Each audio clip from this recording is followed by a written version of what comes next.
All right, all right. Shalom, shalom, my dear people. All praises to the Most High. Y'all be blessed out there. Y'all be safe out there. I know times are hard, but once you uh, get to the understanding of what's going on, your heart will be filled with great joy, and you'll be on your mission, ready to do your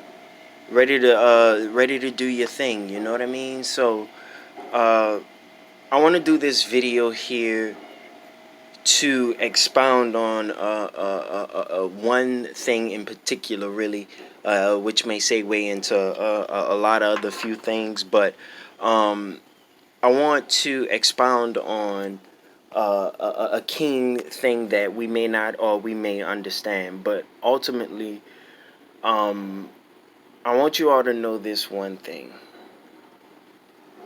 spiritual maturity. Spiritual maturity is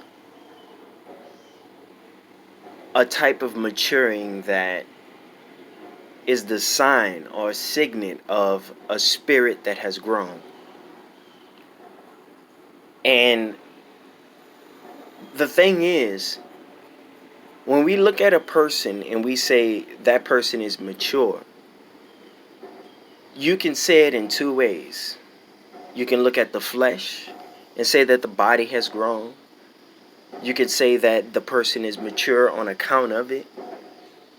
And you can look at their countenance and how they're carrying themselves. And from that, you can say the person is mature.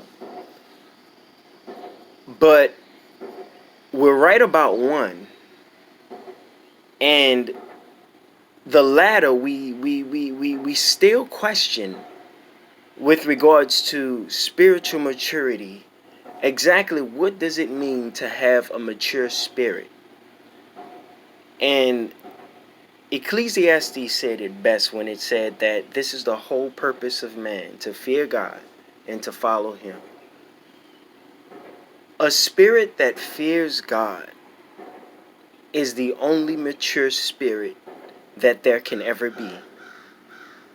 The spirit that seeks after him is the only possible spirit that can be called mature. The spirit that fears him in a sense as to keep his commandments. Hey, if you're capable of keeping the commandments of the Father, that means your spirit has matured. If you're incapable of keeping them all, then that means you need work. If you would look at yourself, you understand what I'm saying? Figure it out. Who are you? Where do you sit? Where do you stand? What are you most inclined to all the day? Do you watch yourself throughout the day to see what it is that you do that, oh, what I just did was pleasing or not pleasing to the Father? Can you monitor yourself? Because the watcher is only watching himself. And though the watchers of these days see what's going on in the last days, they've mostly throughout their entire life have watched themselves more than anything, the elect of God. You have been watching yourself, observing yourself, what it is that makes you tweak. How do you breathe? How do you see? You've been figuring all of these things out, and with every answer, unraveling the King, the Most High who made you. The God that I serve, my God, is the one that causes me to be. You understand what I'm saying? The only and the one God that causes me to be. Hey, I serve the only one who is Father of spirits. All other spirits preceding the one Spirit is but Son.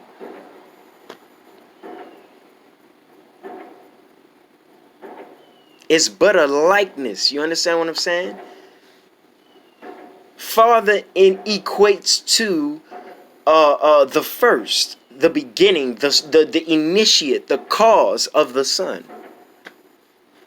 You understand what I'm saying? So When we're talking about the Father, when we're talking about understanding spiritual maturity, only the son that turns towards him as a flower does the sun.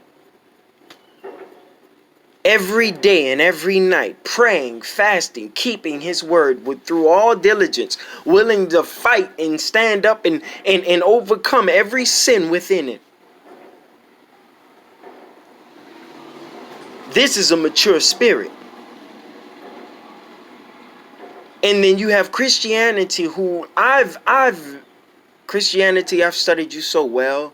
I've gone through so many different scriptures. Israelites, I've studied you all so well. I've gone through so many different scriptures, and I see where you all are lacking, and I see where Christians are lacking, and I see where there truly is no spiritual maturity. Though there is only the lip service, there is no actual service. The only proof of humility is remission, repentance. When you remiss and you're sorry for what you've done, that's the only proof that you're humble. When you're so sorry that it gets upon your heart so much that you're willing to try to do whatever you can to correct it. This is the true evidence of humility. And so the Son of God has sought out himself, looked within his spirit, saw his every function in every way and every inclination and desire and all that was in him. The Son of God did this within himself, right? Only to find that he erred in so many different things. And guess what? He did the correcting, right? The correcting is with the commandments, for the commandments are the opposite of the good that you should have been doing. And so when you get the judgments, the commandments saying, don't do this, don't do that, don't do this, don't do that. The correction of that is to, in your spirit, don't do it. Control your very thoughts. Keep your very thoughts from inclining to think lust, to think covetousness, to think anger and hatred. You got to subdue these thoughts, people. Because that's what the spiritual kingdom is all about. We now have to thrash all of the thoughts. Because these are the ones we're at war with. All of the lustful thoughts in the mediums of them. Your televisions and I'll say your specific movies that you watch. The ones that you're more inclined to that feed your spirit on carnal things. Your desire on carnal things. Because don't you understand that you play the emotion that's on the screen within you? You don't understand. You are the picture is playing for you, so that the emotion can be derived within you. But then if the Father plays the picture, don't you understand that the emotion comes with the picture?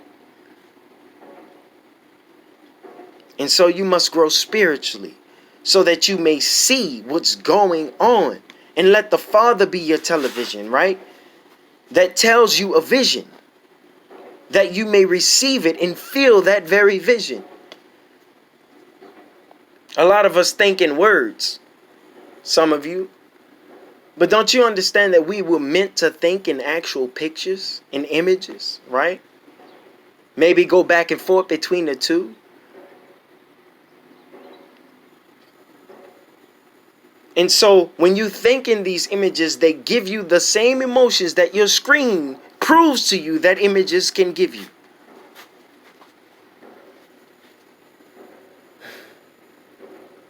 And so you all must grow and develop. We all must grow. I must grow and develop spiritually if I ever want to see the Father. For the spirit can only see what it understands. How about that? That's the best way I can put it. If you understand the Father, then you can see him. Understanding is a seeing within you. A clear seeing within you with the emotion that confirms it. Because images give you emotions in some cases. Because really, you live your entire life. What you're going through gives you a greater emotion than the image that you see most of the time. So that's why experience is the greatest teacher, because it renders the highest emotion. Dang on mosquitoes. So, listen at me, people of God. Spiritual maturity goes from one step to the next. The first step is self. The next step is the will of God, your Father. For the Most High is alone the Father of spirits, for there is no one else creating spirits but Him. No one else who can create spirits but Him. You understand what I'm saying? For everything else is only an imagination, a false imagination. How about that? Because imaginations in the Father are true. But false imagination, a god, a demon, if you will, something to worship. You create your own images to worship. In your life, the life that you live is your worship. Your whole life that you live, family, is your worship. Every single second, nanosecond. It's all your worship. What you do and how you look in the presence of the Father. For worship is only a dance before Him. And your whole life is that dance. In serving Him, yielding to His will. In the spiritual kingdom, there will be only one king. In the spiritual kingdom, there is only one who talks, and all others listen. In the spiritual kingdom, one who renders a verdict, one who renders knowledge, one who renders wisdom. It's only complete silence in listening to what's being spoken. And only one speaks, and that is the Father in the spiritual kingdom. And as He speaks, the Spirit receives the likeness of the words spoken and renders the same power that it heard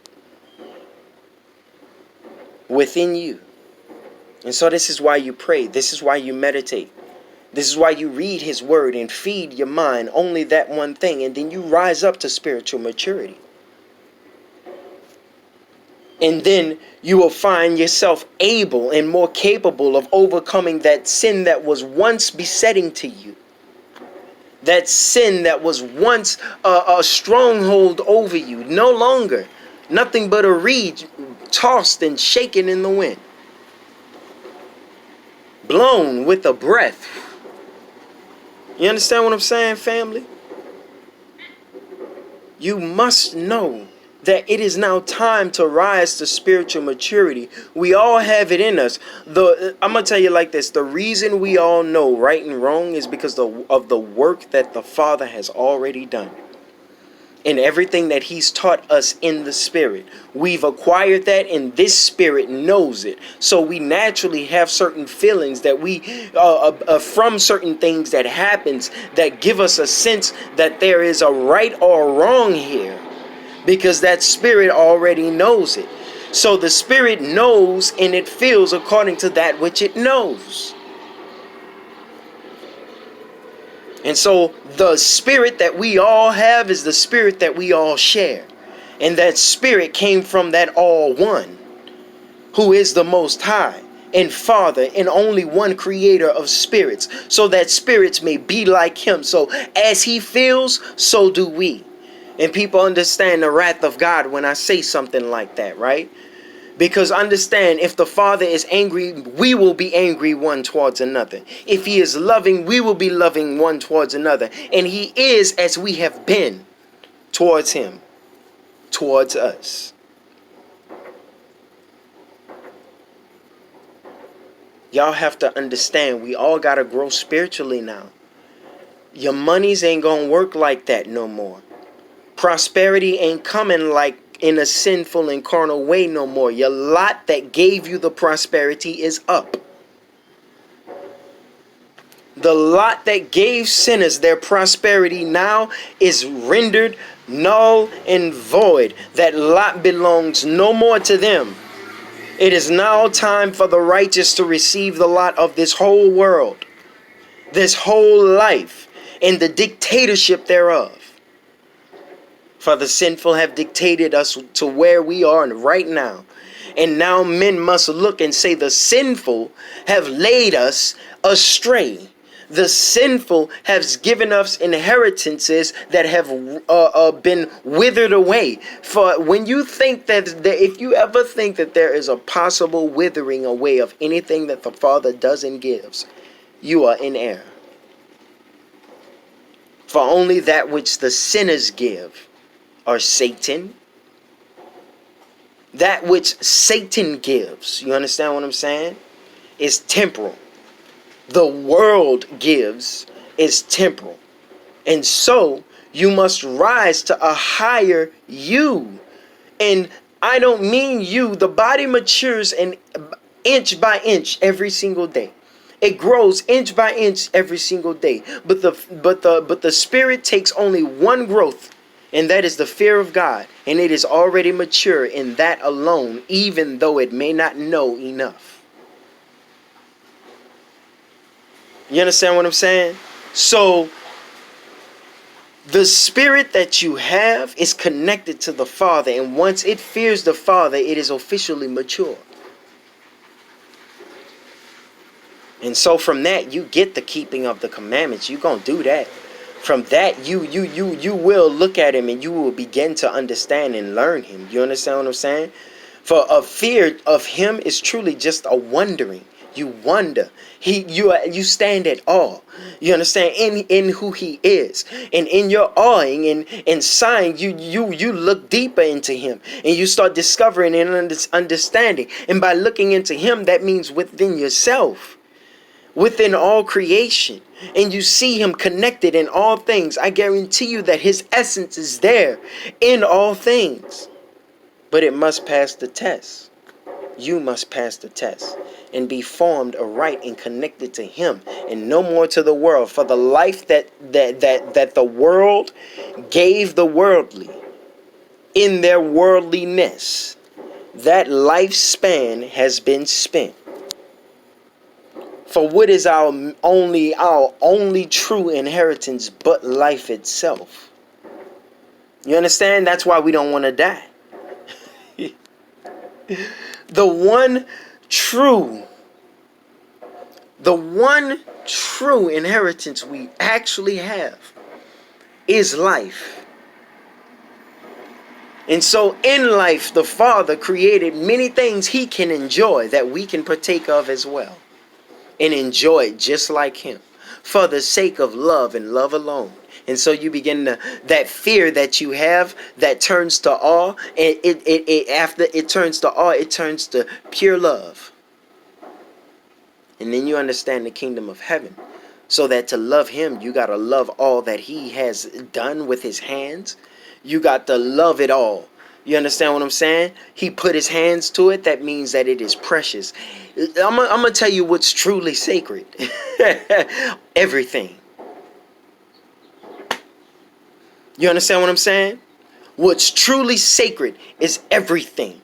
Anything his hands have touched.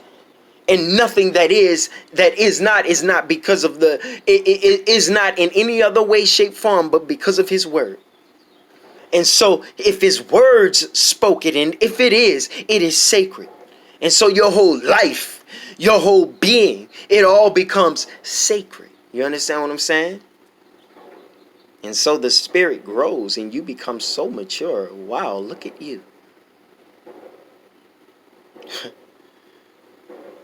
Your one true inheritance is life. And so don't squander it away as the sinners have. For that life that they've squandered away is up. Or that age that they have. You see, the Father gave them a whole age to get it together. To perceive him, to learn him, to search him up, to put it right. Gave him a whole age. Gave him a whole age for that. And he squandered it away, obviously. Because the judgment that has been decreed will not turn back because of truth. Because the Father's name's sake is at stake now. It will not turn back until it is said and done. Said and done means that there is a new age begun. So if you're not so convinced that this is judgment, that it touched every spirit, not let alone every household, but every single spirit is in fear and in want and in concern and in worry. You understand what I'm saying? Or is able to perceive the worry, the want. Because those who are not in want, of course, are not in worry or whatever have you. Or these are the ones who have put themselves under the wing of his arm so that they may be protected by the shepherd. Every man will learn, every spirit will learn that there is but one Father, and in everything there is a spirit, a likeness and a form. You understand what I'm saying? In everything. And so there's spirit everywhere. And so the one Father of all that spirit is the God I serve and the God you serve. And so wake up. And so wake up. There's only one law, one word in spirit. You understand what I'm saying? There are no different languages in spirit. There's only one language in spirit. And that is the language that the one speaks in spirit. The Most High. So we about to wake up, family. You see the feed, the noise that's coming out of my mouth. We about to wake up, family. Everybody out there about to wake up. I'm talking carnal, everybody spiritual, everybody Gentile, everybody Israelite. We all about to wake up, family. And everybody gonna wake up right where they are. And that's what's gonna hurt. That's what's gonna hurt. All right then. That's all I wanted to share today. I can't, he feeds me. He inspires me when I say feed, because a feeding to the spirit is inspiration. When you all get that. But peace, blessings, and shalom.